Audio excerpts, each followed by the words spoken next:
प्यारे विद्यार्थियों, छत्तीसगढ़ शिक्षक भर्ती 2025 में आप सभी का स्वागत है। विद्यार्थियों, छत्तीसगढ़ के शिक्षक भर्ती की बिल्कुल फ्री क्लासेस हम इस चैनल के माध्यम से प्रोवाइड करेंगे। आज से हम बाल विकास एवं शिक्षण शास्त्र की रेगुलर क्लासेस शुरू करने जा रहे हैं। आज की इस क्लासेस में आपको टॉपिक प्लस एमसीक्यू सीरीज़ दोनों देखने को मिलेंगे। तो चलिए आज की सेशन की हम शुरुआत करते हैं। पुनः आप सभी का स्वागत है सीरीज ऑफ एजुकेशन के इस ऑफिशियल यूट्यूब चैनल पर। चलिए बात करें वृद्धि एवं विकास की, जिसको ग्रोथ एंड डेवलपमेंट के नाम से जाना जाता है।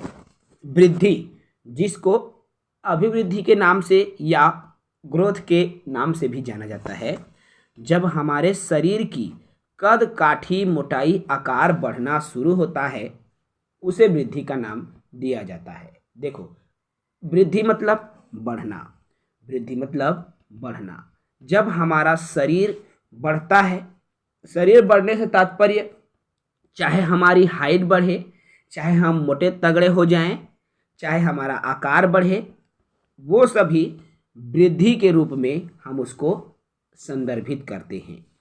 और वृद्धि एक ऐसी प्रक्रिया है साथियों, जो कुछ समय तक होती है, उसके बाद वृद्धि होना बंद हो जाता है, चाहे लंबाई हो, चौड़ाई हो या मोटाई हो।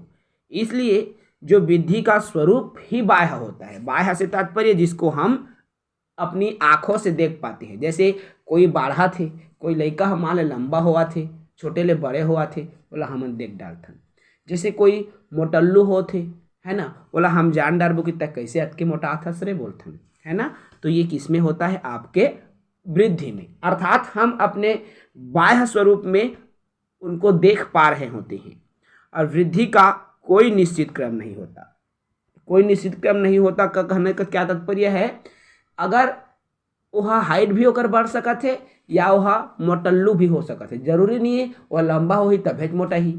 छोटे हाइट के मन घलाक मोट हो सकत है, ठीक है। वृद्धि परिमाणात्मक होता है, हम वृद्धि को माप कर तौल कर बता सकते हैं। इसकी कोई दिशा नहीं होती, वृद्धि जो है दिशाहीन होता है। और वृद्धि होने पर विकास हो भी सकता है और नहीं भी हो सकता है, ठीक है। ये है वृद्धि। विकास को हम यदि संदर्भित करें, विकास जिसको डेवलपमेंट का नाम दिया गया है, तो गर्भ में शिशु के आने से लेकर जीवन पर्यंत तक, देखो एक गर्भस्थ शिशु में आने से लेकर जीवन पर्यंत तक चलने वाली प्रक्रिया का नाम ही विकास है। अर्थात विकास कभी समाप्त नहीं होता। एक 80 साल का बुजुर्ग व्यक्ति भी अपने जीवन में कुछ न कुछ सीखेगा ही, और सीखना ही विकास का एक हिस्सा है, ठीक है। तो आइजनिक ने विकास को अपने भाषा में संदर्भित किया है। उन्होंने कहा कि मानव में होने वाले जो परिवर्तनों का क्रम है, अर्थात मानव में जो जो परिवर्तन होते हैं, तो बाल विकास के अंतर्गत उन सभी परिवर्तनों का अध्ययन किया जाता है जो कि व्यक्ति को परिपक्वता की ओर ले जाती है। अब यहाँ पर एक शब्द आया परिपक्वता, तो याद रखना इस बात को। जो परिपक्वता संबंध किसको बताता है? वो है विकास को। विकास का संबंध होता है परिपक्वता से। ये भी प्रश्न आपके आ चुके क्वेश्चन है, तो इसको भी आपको ध्यान रखना है। जीवन पर्यंत चलने वाली प्रक्रिया है, एज इट इज क्वेश्चन आता है। यह क्रमिक परिवर्तन की एक श्रृंखला होती है। क्या? आपका विकास, ठीक है। तो विकास क्रमिक परिवर्तन की एक श्रृंखला है। और विकास को हरलॉक ने कहा कि विकास केवल अभिवृद्धि तक ही सीमित नहीं है, बल्कि व्यवस्थित तथा समानुगत परिवर्तन भी है, जो कि प्रौढ़ावस्था के लक्ष्य की ओर परिवर्तनों का प्रगतिशील क्रम निहित रहता है। तो विकास हम उसको एक कहना चाहिए, जैसे किसी की बौद्धिक क्षमता बढ़ रही है ना, तो हम उसका जब टेस्ट लेंगे तब हमें पता चलेगा। क्या हम उसको केवल बाह्य स्वरूप में देख पाएंगे क्या विकास को?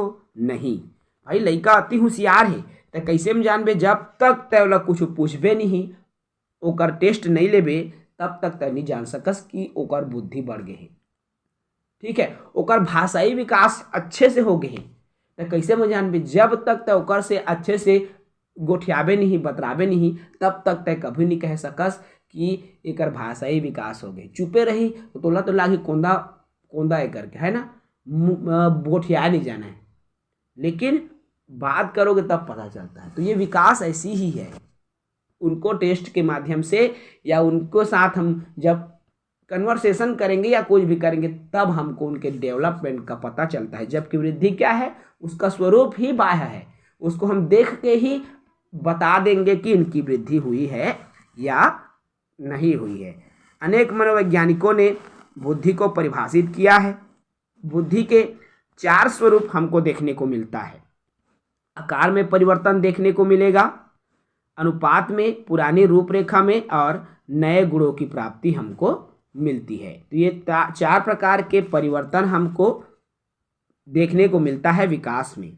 देखिए, यदि आप हमारे शिक्षक भर्ती की कंप्लीट बैच ज्वाइन करना चाहते हैं, जिसमें PDF नोट्स जो हम आपको पढ़ा रहे हैं, सहायक शिक्षक का 599 रुपये में मिलेगी, शिक्षक का 699 रुपये की बैच मिलेंगी। इसके लिए आपको हमारे एप्लीकेशन पर जाना होगा। तो प्ले स्टोर में CG जॉब एजुकेशन सर्च कीजिए, एप्लीकेशन को डाउनलोड करके रजिस्ट्रेशन कीजिए और हमारी बैच को आप खरीद सकते हैं। PDF नोट्स बिल्कुल वहाँ पर मिलेंगी, आप लेक्चर वीडियोस मिलेंगे, MCQ सीरीज़ मिलेंगे। विकास के सिद्धांत की बात करें तो बहुत सारे सिद्धांत हैं विकास के। निरंतरता का सिद्धांत, जो विकास कभी समाप्त नहीं होता, निरंतर चलते रहता है। विकास की दिशा, तो विकास 2 तरीके से होता है, ठीक है। एक तो है विकास सिर से पैर की ओर होता है, सबसे ज़्यादा हमको विकास सिर से पैर की ओर देखने को मिलता है, जिसको मस्तकाधुमुखी नाम दिया गया है। और समीप दूरभिमुखी भी होता है, जो कि मध्य से बाहर की ओर विकास होता है, लेकिन ये बहुत कम श्रेणियों में हमको देखने को मिलता है, ठीक है। इसके अलावा सामान्य से विशिष्ट की ओर विकास होगा। पूर्वागमन का सिद्धांत क्या करता है, काम करता है। इसके अलावा आपके व्यक्तिगत भिन्नता का सिद्धांत भी काम करता है। क्वेश्चन आपका यहाँ से बनते हैं, व्यक्तिगत भिन्नता का सिद्धांत, अर्थात प्रत्येक व्यक्ति अपने आप में भिन्न होता है, प्रत्येक बालक अपने आप में भिन्न। अगर कक्षा में मान लीजिए 20 बच्चे हैं तो 20 बच्चों में कुछ ना कुछ अलग अलग क्वालिटी देखने को मिलेगी। कोई खेल कूद में बहुत होशियार है, कोई पढ़ने लिखने में होशियार है, कोई गाना गाने में, कोई चित्र बनाने में, कोई नाटक करने में, कोई डांस करने में, कोई इंटरटेन करने में, कोई मजाक करने में। मतलब हर बच्चे में यूनिक एक टैलेंट होती है, एक यूनिक प्रतिभा हमको देखने को मिलती है। यही उनकी यूनिक प्रतिभा जो है, यूनिक प्रतिभा क्या है, व्यक्तिगत भिन्नता है, ठीक है। विकास को बहुत सारे फैक्टर हैं जो प्रभावित करता है, जिसमें वंशानुक्रम, वातावरण, आहार, रोग, अंतःस्रावी ग्रंथियाँ, ये तमाम चीज़ें विकास को क्या करता है, प्रभावित करता है। अब विकास की अवस्था, विकास की 4, देखिए यहाँ पर 4 अवस्था मुख्यतः है ना, स्टेजेस ऑफ चाइल्ड डेवलपमेंट। तो 4 स्टेज ऑफ चाइल्ड डेवलपमेंट, जिसमें गर्भावस्था, जिसे प्रसव पूर्व अवस्था का नाम दिया गया है, दूसरा आपका शैशवावस्था है, तीसरा बाल्यावस्था और चौथा किशोरावस्था। जो गर्भावस्था है, ये गर्भ में अर्थात 9 माह या 280 दिन का समय गर्भावस्था कहलाता है, ठीक है। अर्थात माँ के गर्भ में धारण करने से लेकर 9 माह तक की जो अवस्था है, ये गर्भावस्था है। उसके बाद जन्म के तुरंत बाद से लेकर 2 वर्ष तक की अवस्था आपका क्या कहलाएगी, शैशवावस्था कहलाएगी। उसके बाद बाल्यावस्था और किशोरावस्था। तो बाल्य अवस्था भी 2 स्टेज में, एक तो पूर्व बाल्यावस्था और एक उत्तर बाल्यावस्था। तो यहाँ से भी आपके क्वेश्चन बने हैं, बिल्कुल बहुत ही बेहतरीन तरीके से आपको हमारे PDF नोट्स में मिलेंगी। आप बिल्कुल हमारे क्लासेस ज्वाइन कर सकते हैं, PDF नोट्स सभी विषयों की आपको प्रोवाइड होंगी। जैसे मैं बात करूं यहाँ शैशवावस्था की, तो शैशवावस्था की जो मूल विशेषता क्या क्या हो सकती है, पूर्णतः बच्चे माता पिता पर निर्भर। भाई एक छोटे से लड़का है 2 साल की, 2 साल के लड़का, 2 साल तो लास्ट है ना, आपके शैशवावस्था का लास्ट है इसे, मतलब शुरुआत जन्म से लेकर 0 से लेकर 2 वर्ष तक के बीच है। नानकन लड़का है, पूर्णतः माता पिता पर निर्भर है। वो व्यवहार मूल प्रवृत्ति पर ही आधारित है। जिज्ञासा होती है, छोटा सा बच्चा है, उसको नहीं पता कि ये आग है, वो लाल लाल दिख रहा है, उसको छूने की कोशिश करेगा। उसको पानी दिखेगा तो पानी को छूने की कोशिश करेगा। उनमें जिज्ञासा होती है, स्वयं से बहुत प्रेम करते हैं, वो अपने चीज़ों से प्रेम करते हैं। यदि वो बच्चा लेटा है, यदि अपने हाथ में खिलौना भी पकड़ा है, अब उसको छीनने की कोशिश करो, वो रोने लगेगा। क्यों? आत्म प्रेम की भावना है, खिलौने की आयु है ये, बहुत खिलौने को ही पकड़ के खेलता है, अनुकरण करता है। जैसा हम बोलेंगे करेंगे, बच्चा वैसा ही करने की कोशिश करता है। इसमें बालक की उम्र इतनी कम होती है कि वह सोच नहीं सकता, चिंतन नहीं कर सकता, इसलिए अतार्किक चिंतन की अवस्था का भी नाम दिया गया है आपके शैशवावस्था को। ठीक है। इसके अलावा बाल्यावस्था 2 से 12 वर्ष की उम्र, अब जीवन का अनोखा काल है ये बाल्यकाल। ठीक है भाई, इसमें हम तर्क करना शुरू कर देते हैं। चूंकि ये 2 से 12 वर्ष की उम्र है, तो जब हम उम्र हमारा बढ़ता जाता है तो हम चिंतन करने लगते हैं, तर्क करने लगते हैं। स्कूल जाने की अवस्था होती है, प्रारंभ में हम स्कूल जाना शुरू कर देते हैं। गंदे गंदे दोस्तों के साथ खेलना कूदना उठना बैठना होता है, इसलिए गंदी अवस्था भी इसको कह देते हैं। स्फूर्ति की अवस्था का नाम भी दिया गया है। चंचल होता है एक बालक, तुरंत गिरता है, उसको चोट भी लगती है, रोता है, लेकिन तुरंत वो खेलने लगता है क्योंकि स्फूर्ति बहुत ज़्यादा होती है।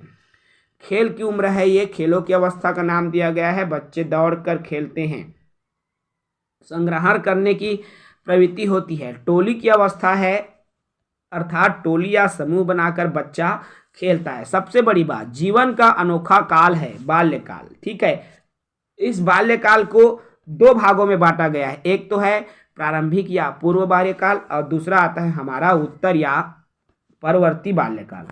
अब प्रारंभिक या पूर्व बाल्यकाल, उत्तर बाल्यकाल, इन दोनों की बात करूं तो प्रारंभिक बाल्यकाल 2 से 6 वर्ष की उम्र है। अब इन 2 से 6 वर्ष की उम्र में बच्चा चलना सीखेगा, दौड़ना बोलना सीखता है। ठीक है, अर्थात भाई एक 4 से 6 वर्ष का जो बालक है भाषाई दृष्टि से पूर्ण वयस्क हो जाता है, अब बहुत अच्छे से वो भाषा सीख जाता है। तो शुरुआत में वो चलना दौड़ना बोलना सीखेगा, मल मूत्र का त्याग करना सीखेगा, सही गलत भी सीखता है। 6 वर्ष तक की उम्र में बच्चा कुछ चीज़ों में विभेद कर सकता है, हर चीज़ों में विभेद नहीं कर सकता, लेकिन मैक्सिमम जो चीज़ें हैं उनमें सही और गलत की वो पहचान कर सकता है। उत्तर बाल्यावस्था की बात करूं, 6 से 12 वर्ष की अवस्था है, और इस उत्तर बाल्यावस्था में क्या होता है, आरंभिक स्कूल की अवस्था है। इस आरंभिक स्कूल की अवस्था में बच्चा जो है शुरुआत में, अब 6 वर्ष से स्टार्ट होती है तो बच्चा स्कूल जाने की उम्र है शुरू में, इसलिए शुरुआती स्कूल की अवस्था कहला जाता है। खेल से ये शारीरिक विकास सीखता है, अपने हम उम्र साथी के साथ उस कक्षा में जाता है जहाँ जिस स्कूल में वो भर्ती लिया है। 6 वर्ष सबकी उम्र रहती है और उसी कक्षा में वो भर्ती लिया रहता है, अर्थात हम उम्र साथी के साथ वो मिलता है, जुलता है, खेलता है। लड़की और लड़का वाला गुण इसी अवस्था में आने लगता है। जी हाँ, मैं लड़कियाँ हूँ तो मोला फ्रॉक पहनना है, मोला ट्यूनिक पहनना है, तो ये गुण उनमें आ जाता है। मैं लड़का हूँ तो मोला पैंट पहनना है, शर्ट पहनना है, इस तरह से गुण उनमें आने लगता है। पढ़ना लिखना सीखता है, गणना करना सीखता है, नैतिक मूल्य का भी ज्ञान होने लगता है उत्तर बाल्यावस्था में। सामाजिक समूह, समाजीकरण मतलब जहाँ पर बहुत सारे लोग एक साथ पढ़ रहे हैं वहाँ तो ऑटोमेटिकली समाजीकरण विकसित हो गया, तो इस उम्र में समाजीकरण के समूह का भी विकास होता है। द्रव्यमान संख्या और क्षेत्र को भी सीखते हैं। द्रव्यमान संख्या एवं क्षेत्र अर्थात द्रव्यमान के बारे में जानता है, वजन के बारे में वो जानता है। ठीक है, यदि गिलास छोटा है तो इसमें कम आएगा, गिलास बड़ा है तो उसमें ज़्यादा आएगा। ठीक है, इस तरह से वो सोच लेता है, वो तर्क करने लगता है। किशोरावस्था, किशोरावस्था जो कि 12 या 13 से 18 वर्ष की अवस्था कहलाती है। कभी कभी 12 लिखा होता है तो कभी कभी 13 लिखा होता है, लेकिन यदि हम किशोरावस्था को सही मायनों में माने तो मैं उसको 13 वर्ष से 19 वर्ष तक की उम्र मानता हूँ साथियों। मेरी व्यक्तिगत ये राय है, इसलिए क्योंकि किशोरावस्था की एज को टीन एज कहा जाता है। टीन एज से तात्पर्य है हम 13 वर्ष से चालू होते हैं, 13, 14, 15, 16, 17, 18, 19, मतलब 13, 14, 15, 16, 17, 18, 19, इसलिए टीन एज का नाम दिया जाता है और 13 से 19 को मैं इसलिए मानता हूँ। कुछ शिक्षा शास्त्री हैं जिन्होंने किशोरावस्था को बेहतरीन तरीके से व्यक्त किया है।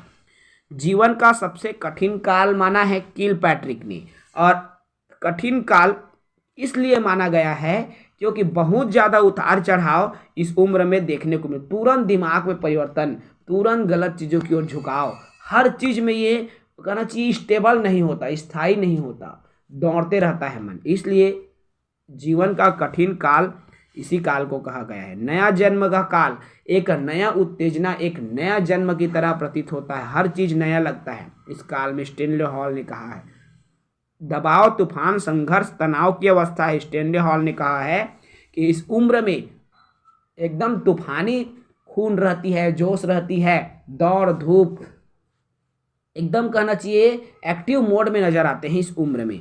किशोरावस्था अपराध प्रवृत्ति का एक नाजुक समय है। हम गलत दिशा की ओर इस उम्र में बहुत जल्दी चले जाते हैं। किशोरावस्था ही एक ऐसी उम्र है जिसमें व्यक्ति, बच्चा जो है स्वाभाविक इस उम्र की ओर, इस गलत कदम की ओर चलने लगता है, अपराध प्रवृत्ति की ओर चलने लगता है। वैलेंटाइन ने इस बात को कही है, किशोरावस्था शैशवावस्था का पुनरावर्तन है। जॉन्स ने इस बात को कहा है। इस तरह से अनेक मनोवैज्ञानिकों ने किशोरावस्था को अपने तरीके से परिभाषित किया है। बात करूं मैं वंशानुक्रम एवं वातावरण की, तो देखिए वंशानुक्रम एवं वातावरण, वंशानुक्रम से तात्पर्य है हमारे पीढ़ी दर पीढ़ी। वंशानुक्रम से क्या तात्पर्य है, जैसे कोई भी समस्या, कोई भी कारक यदि पीढ़ी दर पीढ़ी उतर रहा है तो वो हमारा वंशानुक्रम कहलाएगा। और वातावरण के प्रभाव से यदि हम में वो चीज़ आती है तो वो वातावरण कहलाएगा। कैसे, उसको समझो। पीढ़ी दर पीढ़ी से तात्पर्य क्या है, देखिए जैसे माता पिता का रंग, यदि माता पिता सांवला है, बेटे बेटियां सांवले होंगे। यदि माता पिता का रंग गोरा है, बेटे बेटियों का रंग गोरा होगा। यदि माता पिता का नाक थोड़ा लंबा है तो उनके संतान में भी वही स्थिति आएंगी। तो माता पिता के पैर, हाथ, मुंह का नाक जैसी होती है उनकी बनावट बच्चों में देखने को मिलती है। ये तो वंशानुक्रम के वजह से होता है। इसके अलावा कई सारे गुण, बौद्धिक क्षमता भी उनसे आ जाती है। बाल का स्ट्रक्चर जो है, हमारे जो हेयर है वो भी माता पिता जैसे होते हैं। देखना जिनके पिता जल्दी जो है बाल झड़ता है, उनके बच्चे में भी यही क्वालिटी आने लगती है। ये हमारा वंशानुक्रम है। वातावरण, कुछ वातावरण के प्रभाव से भी होने लगता है। जैसे अगर वहाँ का वातावरण ज़्यादा गर्म है फिर वहाँ पर ऑटोमेटिक बच्चे सांवले होने लगेंगे, है ना। तो ये वातावरण के प्रभाव के ऊपर भी निर्भर करता है। इसके अलावा पतले दुबले हो जाते हैं क्योंकि सही उनको पोषक आहार नहीं मिल पाता, ठीक है, वातावरण से भी होता है। और माता पिता पतले दुबले हैं तो बेटे बेटियां भी पतले दुबले होते हैं, लेकिन दोनों का प्रभाव, इसलिए वंशानुक्रम एवं वातावरण दोनों का प्रभाव बच्चे के विकास पर पड़ता है, ठीक है। रॉस महोदय ने 4 प्रकार के बाल विकास की अवस्था बताई। हरलॉक ने 11 प्रकार की बाल विकास की अवस्था बताई। याद रखेंगे, इंपॉर्टेंट है भाई, ठीक है। जो भी साथी हमसे पेड बैच लेना चाहते हैं वो हमसे कांटेक्ट कर सकते हैं 9244290442 और आप इसको अचीव कर सकते हैं। तो चलिए हम अब एमसीक्यू पर आते हैं, कुछ एमसीक्यू देख लेते हैं। साथियों, मैं जो भी एमसीक्यू लेने जा रहा हूं वो आपके किसी न किसी राज्य के एग्जाम में पूछे गए एमसीक्यू हैं, केवल वृद्धि और विकास से रिलेटेड। चलिए, पहला प्रश्न है, निम्नलिखित में से कौन सा कथन सही है? देखो, 4 ऑप्शन दिया गया है। परिपक्वता में अभ्यास का महत्व होता है, परिपक्वता एक शारीरिक क्रिया है, परिपक्वता मृत्यु पर्यंत चलती है, परिपक्वता में केवल मात्रात्मक बदलाव होते हैं। ये प्रश्न टेट हरियाणा टेट प्राइमरी में 2017 में पूछे गए प्रश्न हैं, आपके वृद्धि और विकास से रिलेटेड। परिपक्वता में अभ्यास जरूरी है, परिपक्वता में एक शारीरिक क्रिया जरूरी है। तो क्या जरूरी है? परिपक्वता एक शारीरिक क्रिया है। हम अपने आप को परिपक्व बना लेते हैं हमारे फिजिकल एक्टिविटी की वजह से। देखो, परिपक्वता का संबंध शरीर के विभिन्न अंगों के विकास से है, और ये विकास कैसे होगा? उम्र के साथ हमारा विकास होगा, हमारे व्यवहार में परिवर्तन आएगा, हमारे रंग रूप में परिवर्तन आएगा, वंश परंपरा के कारण। ठीक है, तो ये परिपक्वन एक विकास की प्रक्रिया है। याद रखना, शारीरिक क्रिया तो है ही, लेकिन विकास को संदर्भित करता है। मैंने इसके पहले वाले वीडियो में भी आपको, इसी वीडियो में इसके पहले अभी लेक्चर दिया हूँ, थ्योरी क्लास में मैंने इसको क्लियर करवाया है। ठीक है, चलिए देखिए, वही प्रश्न पुनः आ गया सीजी टेट में 2011 में आया हुआ था। परिपक्वता का संबंध है वृद्धि से, विकास से, वृद्धि से, सृजनात्मकता से या रुचि से। तो भाई, परिपक्वता का संबंध मैंने किससे बताया था? आपके विकास से बताया था। ठीक है मेरे दोस्तों, चलिए प्रश्न क्रमांक हमारा तीसरा प्रश्न है, और ये तीसरा प्रश्न है मानव का विकास खाली स्थान है। ये सी टेट में प्राइमरी में 2014 में आया हुआ था। मानव विकास क्या है? मात्रात्मक है, गुणात्मक है, कुछ सीमा तक इसको अमापनीय है, मतलब नहीं माप सकते, या मात्रात्मक और गुणात्मक दोनों हैं। तो मानव का विकास मात्रात्मक तो है ही, साथ ही साथ गुणात्मक है। उनके गुण के आधार पर भी हम उनको जानते हैं, समझते हैं, तो ये दोनों आएगा। ठीक है, चूंकि जान रहे हो, जो विकास है जीवन पर्यंत चलने वाली प्रक्रिया है, और इस विकास में यह सामान्य से विशिष्ट की ओर, सरल से जटिल की ओर बढ़ता है, जिसमें हम मात्रात्मक और गुणात्मक दोनों इसमें शामिल होता है। आगे बात करूंगा। आगे हमारा जो प्रश्न है, प्रश्न 4 है। देखिए, सी टेट में आया हुआ है 2015 में। विकास खाली स्थान से खाली स्थान की ओर बढ़ता है। भाई, मैंने अभी बताया है, आपको थ्योरी में भी बताया हूँ, विकास को लेकर मैंने एकदम पॉइंट टू पॉइंट जो बातें कही हैं, गारंटेड है भाई, पॉइंट में से ही क्वेश्चन आपके पूछे जाएंगे। हमने काफ़ी बेहतरीन तरीके से नोट्स को प्रिपेयर किया है आप सब के लिए। आप तैयारी कर रहे हैं, तैयारी करना चाहते हैं, अभी तक हमारे पैड बैच से जुड़े नहीं हैं, तो बिल्कुल जुड़िए बहुत कम शुल्क के साथ। सहायक शिक्षक सिर्फ 599 रुपये, शिक्षक 699 के साथ आप हमसे जुड़ पाएंगे। तो विकास में खाली स्थान, देखो, विकास खाली स्थान से खाली स्थान की ओर बढ़ेगा, सामान्य से विशिष्ट, जटिल से कठिन, विशिष्ट से सामान्य या साधारण से स्थान। तो मैंने अभी ही बताया है, सामान्य से विशिष्ट की ओर चलता है, एक कहना चाहिए विकास की जो प्रक्रिया है। ठीक है, देखिए प्रश्न 5 है, निम्न में से कौन सा कथन सत्य नहीं है? निगेटिव को शो कर रहा है ना। सीखना व्यवहार में परिवर्तन है, सत्य है। वृद्धि एक जैविक प्रक्रिया है, सत्य है। क्या सत्य नहीं है हमको उसको बताना है। ठीक है, देखो, विकास एक मात्रात्मक प्रक्रिया है, शिक्षा एक लक्ष्य उन्मुख प्रक्रिया है। तो अब आपको बताना है, यूपी टेट में ये प्रश्न आपके पूछे गए हैं जनवरी सेशन 2020 में, और विकास मात्रात्मक है, ये सत्य नहीं है। क्यों? मात्रात्मक व गुणात्मक है विकास। ठीक है, बाकी सभी ठीक है भाई। चलिए अगला सवाल लेते हैं। अगला हमारा सवाल है मेरे दोस्तों, 6वां प्रश्न है, विकास की गति एक व्यक्ति से दूसरे व्यक्ति में भिन्न होती है, किंतु यह एक खाली स्थान नमूने का अनुगमन करती है।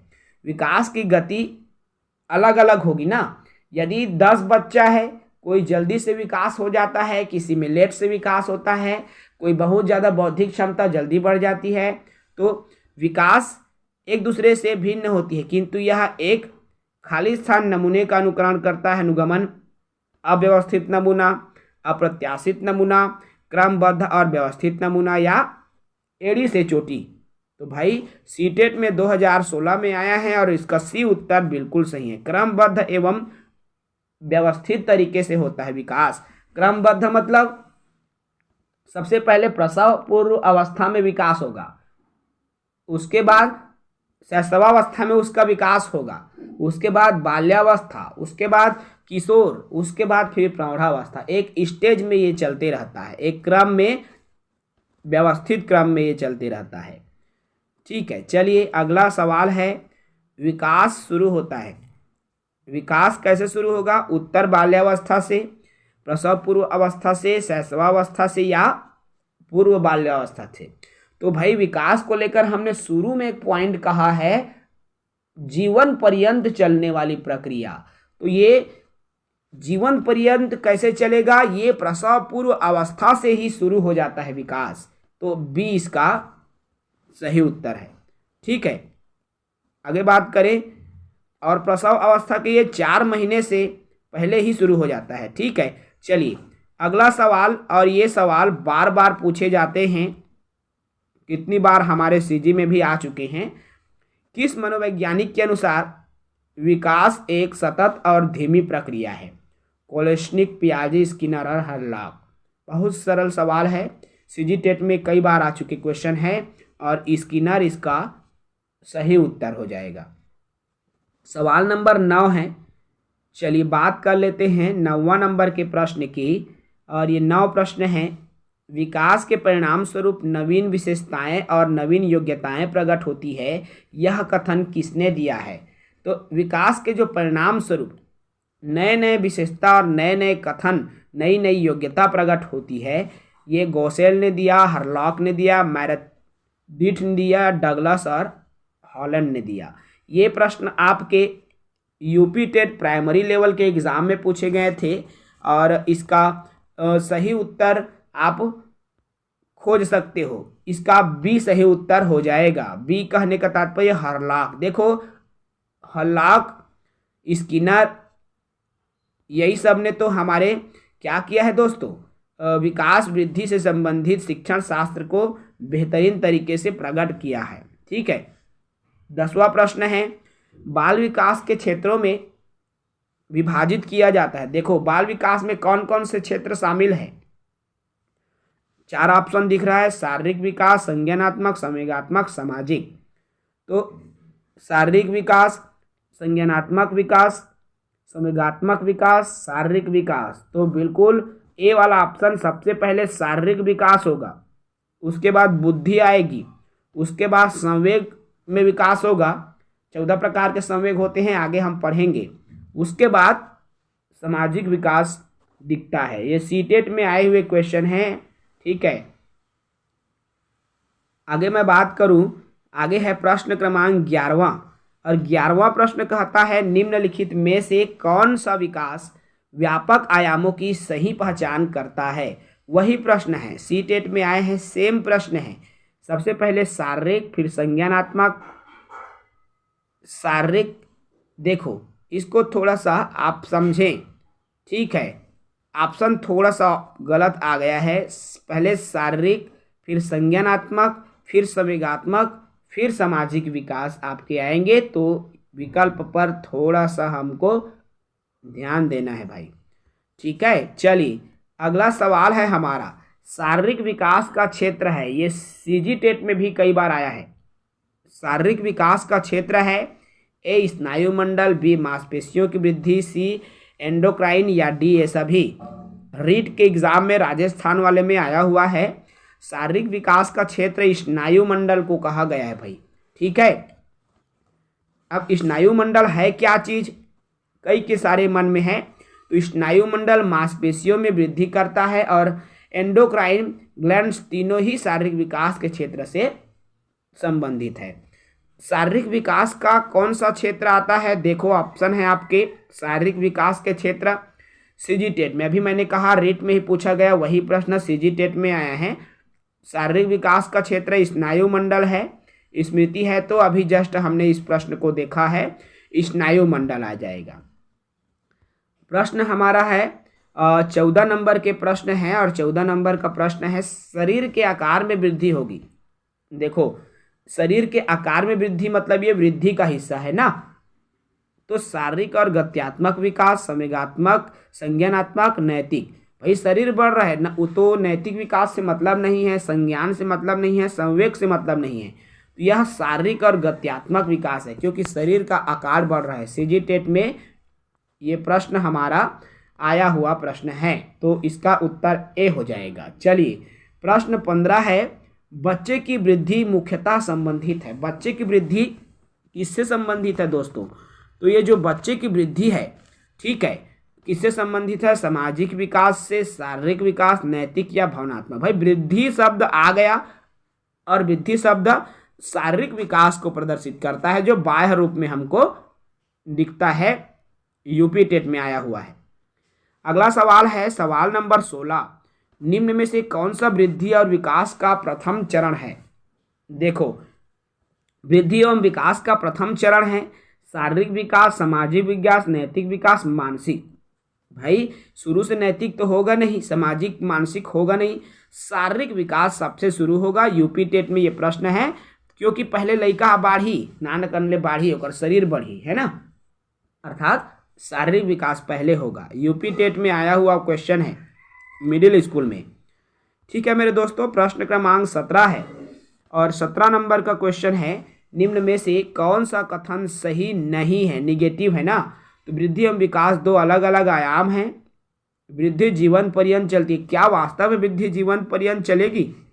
विकास है जो जीवन पर्यंत, वृद्धि एक समय के बाद बढ़ना रुक जाएगा, विकास नहीं रुकता। तो गलत कथन यहीं पर आ गया, सही नहीं है तो बी वाला। देखो यहाँ वृद्धि जीवन विकास जीवन पर्यंत चलने वाली प्रक्रिया है, यहाँ पर कई सारे प्रश्न वृद्धि एवं विकास दो अलग अलग वृद्धि एवं विकास के आयाम, यहाँ पर बी वाले ऑप्शन जीवन पर्यंत वाले ऑप्शन सही हो जाएगा। विकास जीवन पर्यंत चलने वाली प्रक्रिया है, वृद्धि नहीं है। ओके, एच टेट में आए हुए प्रश्न है।